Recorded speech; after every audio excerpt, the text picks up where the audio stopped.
Hello and welcome to the edition of Africa Today. And in this edition, special edition of the program, we will talk about President Abdel Fattah el-Sisi's meeting today with the President of Bosnia and Herzegovina, in which they tackled a variety of topics, on the top of which is the situation in Gaza and efforts to reach a ceasefire. Also, we will talk about the World Economic Forum in Riyadh, as the Foreign Minister Sameh Shukri and also the Prime Minister Mustafa Madbouli attended the forum and tackled also the situation in Gaza and efforts exerted by each ceasefire in Gaza. So we'll start today by the President's talks with the President of Bosnia and Herzegovina, and we are joined over the phone by His Excellency Ambassador Medhat Miligy, former Assistant Foreign Minister. Good afternoon, sir. Good afternoon to you. So today we have seen many efforts and diplomatic efforts by the Foreign Minister and by Mustafa Madbouli, the Prime Minister. They talked about the situation in Gaza in the World Economic Forum. Also early in the day, President Abdel Fattah el-Sisi held a press conference with the President of Bosnia and Herzegovina, and they also tackled the situation there. So let's start by the joint press conference that was held with the visiting chairman of the presidency of Bosnia and Herzegovina and President Abdel Fattah el-Sisi, and the main points that were tackled in it. Well, actually, I think the most important thing that was mentioned is, first of all, that there is a certain identical point of view regarding the situation in Gaza. The chairman of the presidency of Bosnia and Herzegovina shared the same point of view of Egypt regarding the necessity of resuming peace talks and establishing a Palestinian state next to the Israeli one, and the importance of resuming the situation, the peaceful situation that was supposed to be taken care of during the last period. Having said that, I think also the visit has another aspect of a bilateral nature regarding the relations between both countries. But as we mentioned before, Egypt, the Mecca of all leaders, in order to understand the situation and in order to understand the real danger that the whole situation is facing because of the insisting of Israel continuing its war crime against the Palestinian people, and its insistence on attacking Rafah, the last enclave where over 1.5 million of Palestinians are foreigners in this area, and that any military operation in this area will definitely result of a huge number of casualties and dead people, since the situation is very tense over there. So, sir, how can Egypt coordinate with the President of Bosnia and Herzegovina to put pressure on the EU to support the Palestinian cause? Well, actually, the role of Egypt is very important in raising awareness among world leaders about the danger that Israel, by its acts, represent to the region of the Middle East. I don't think it's in anybody's interest to see the Middle East region engulfed in a fire area because of Israel. I think this is the most important thing. As for what Bosnia can do, I don't think that they can do at the current position more than just assist Egypt in its efforts to reach a certain agreement. Maybe if they can also in any way affect the Israeli politician, which it's a far shot, as we can say, since a lot of other new countries have tried earlier and they couldn't reach. We are talking about the permanent members of the Security Council who have tried to convince Israel about the dangers that represent any terrestrial operation in Rafah enclave. But so far we haven't heard anything except that still Egypt is trying to negotiate an exchange of prisoners regarding also maybe 6 months or 1 year of truce between the two sides, during which we are going to resume the peace talks to reach an agreement about the Palestinian state, as we all know about the two-state solution. But so far we haven't heard any positive response from Israel.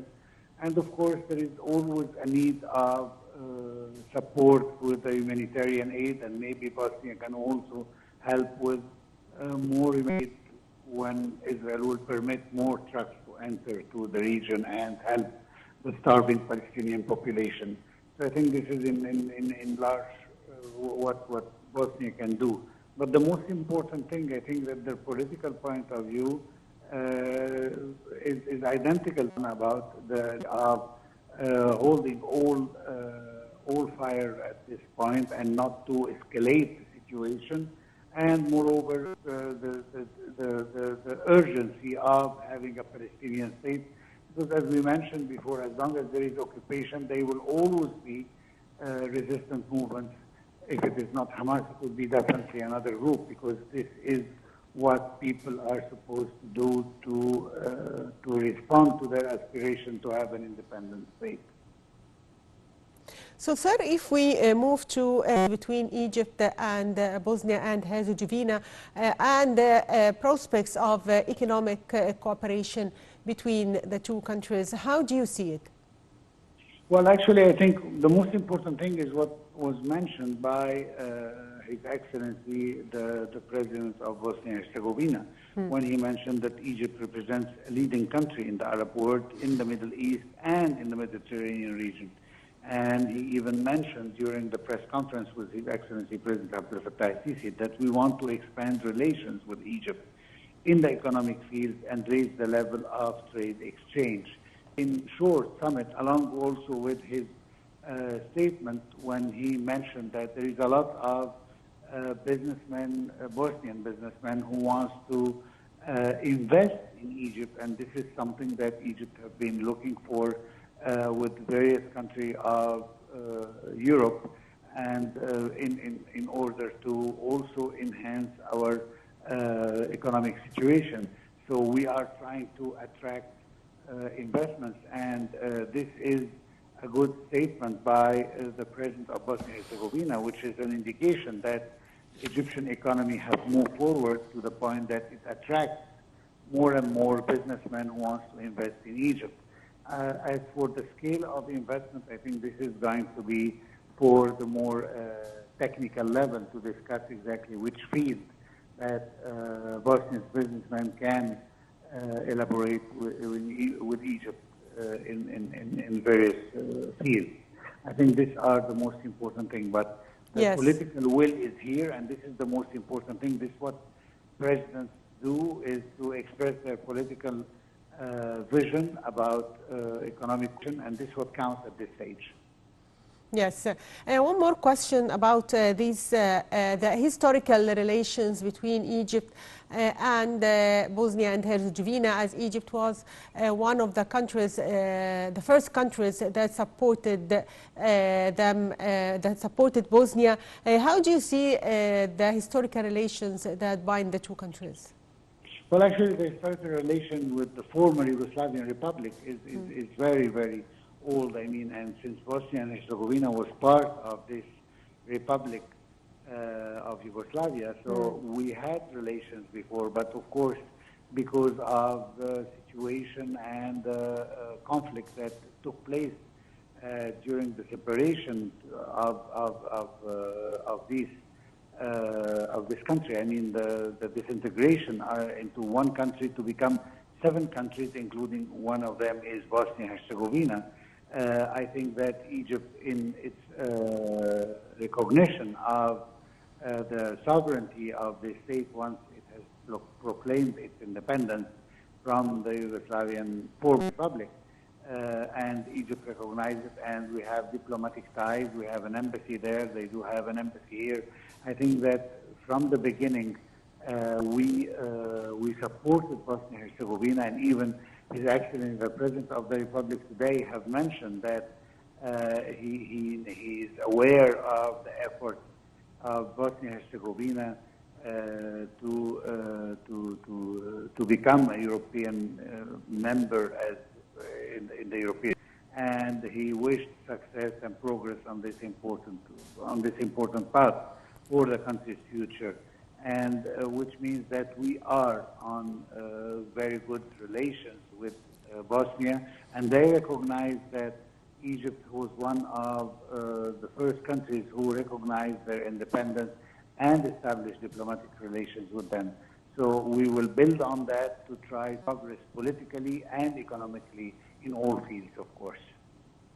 Yes, sir. Moving to Riyadh, as the Prime Minister Mustafa Madbouli attended a session tackling the situation in Gaza as part of the World Economic Forum in Riyadh, and Madbouli said that the Palestinian enclave needs years to be reconstructed following the massive destruction Israel has brought during the aggression, deploring the deterioration of health facilities in Gaza, saying that 74% of health institutions there are out of service. So how do you see sessions that held on the sidelines of the World Economic Forum and focused on the situation in Gaza? To what extent it will help it to draw the world attention to the severity of the situation? Well, actually, this was one of the most important things that His Excellency, the Prime Minister of Egypt, and along with Foreign Affairs, His Excellency Sameh Shukri, yes, both insisted on clarifying to the thousands officials and businessmen in the World Economic held in Riyadh. I think it was very important to once again explain the severity of the situation on one hand, yes, and the necessity on both sectors to understand the necessity. The first sector is the political one, that we should not let Israel succeed in making the life of the Palestinian in Gaza Strip miserable as it's trying to do. I mean, the carpet bombing that Israel has been doing for the last 6 months, which is considered a war crime, cannot just let go unpunished on one side, and on the other hand, we cannot just let it to continue to make the life of the Palestinian more miserable than what it really is. That's the political sector or segment. The second one is the economic part, because this will need money and will need investment to rebuild. You mentioned 75% of the health institutions.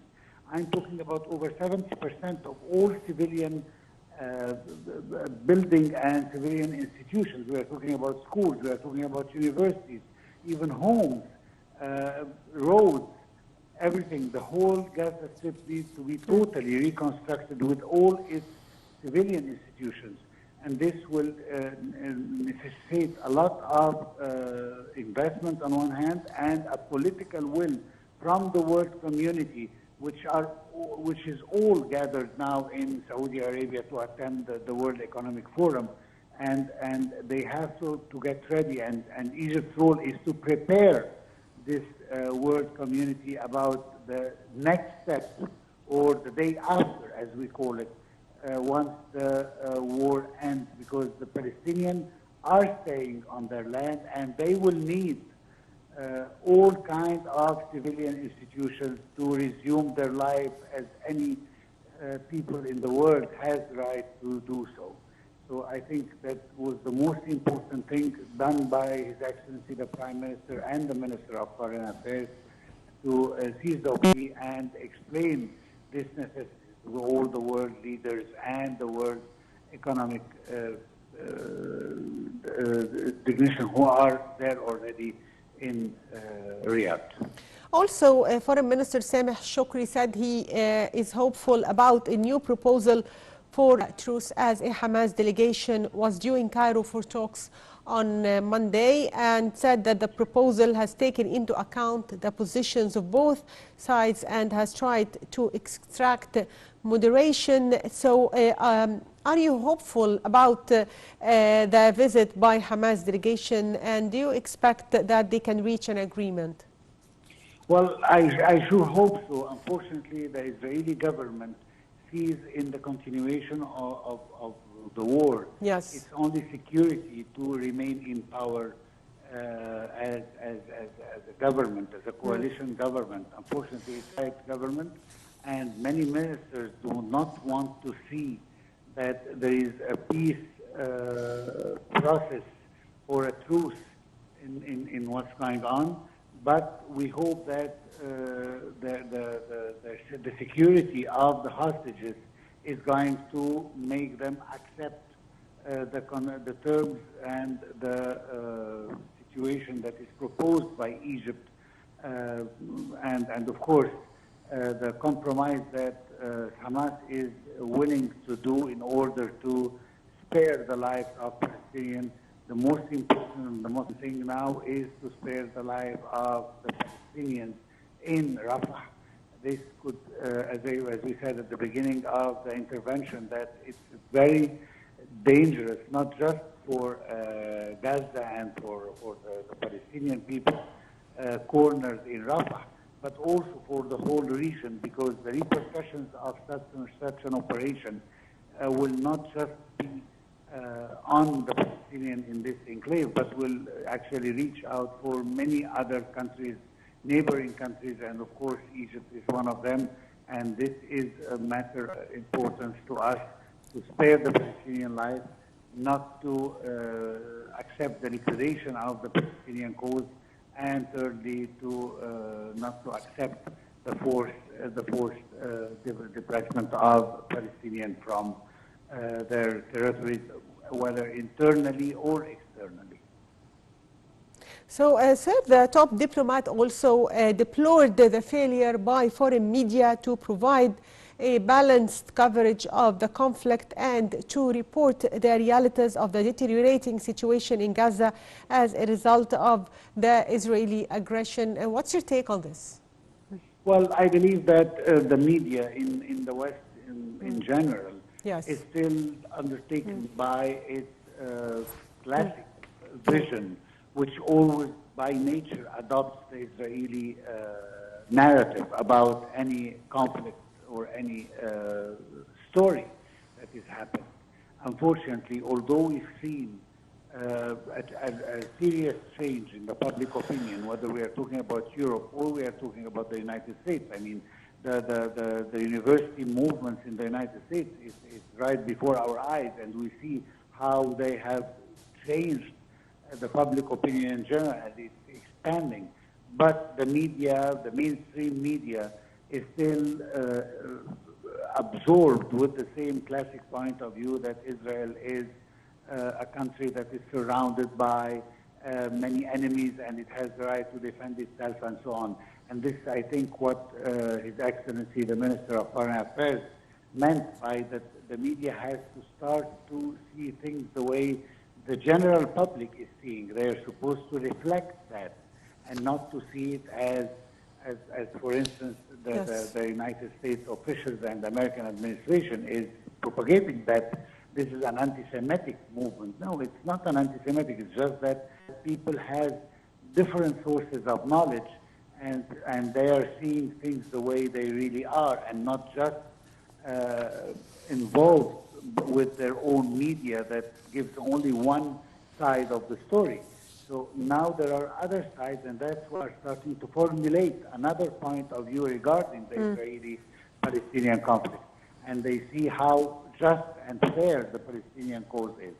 And I think that this will result in a change of point of view in all these countries, maybe not on the short term right now, since the administrations are still the same and the media is still the same, but definitely on the medium and long range, we are going to see a different position from these countries towards the Arab legitimate causes, especially the Palestinian cause.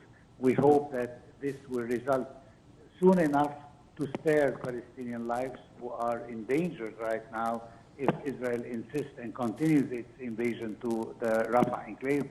But we hope that this will result in any pressure so that Israel would not go on along with its plan as it said it before, the total destruction of Hamas, even if this will mean with it the destruction of innocent civilian Palestinians and its own hostages who are in the hands of the Palestinian resistance right now. But we hope that this will raise the sound of reason and that they will understand that this is not in their own interest before the interest of the Palestinians themselves. Yes, I'd like to thank you, Ambassador Medhat Miligy, former Assistant Foreign Minister. Thank you, sir, for being with us. And by that, we come to the end of our special edition of our program, Africa Today, in which we tackled a variety of topics, on the top of which is the meeting early in the day by President Fattah al-Sisi and the President of Bosnia and Herzegovina, in which they talked about the situation in Gaza and efforts to reach a ceasefire. We also talked about the participation of Prime Minister Mustafa Madbouli and Foreign Minister Sameh Shukri in the World Economic Forum in Riyadh, and they also tackled the ongoing military operations in Gaza Strip that began in October last year. And the viewers, a short break, and we'll be back.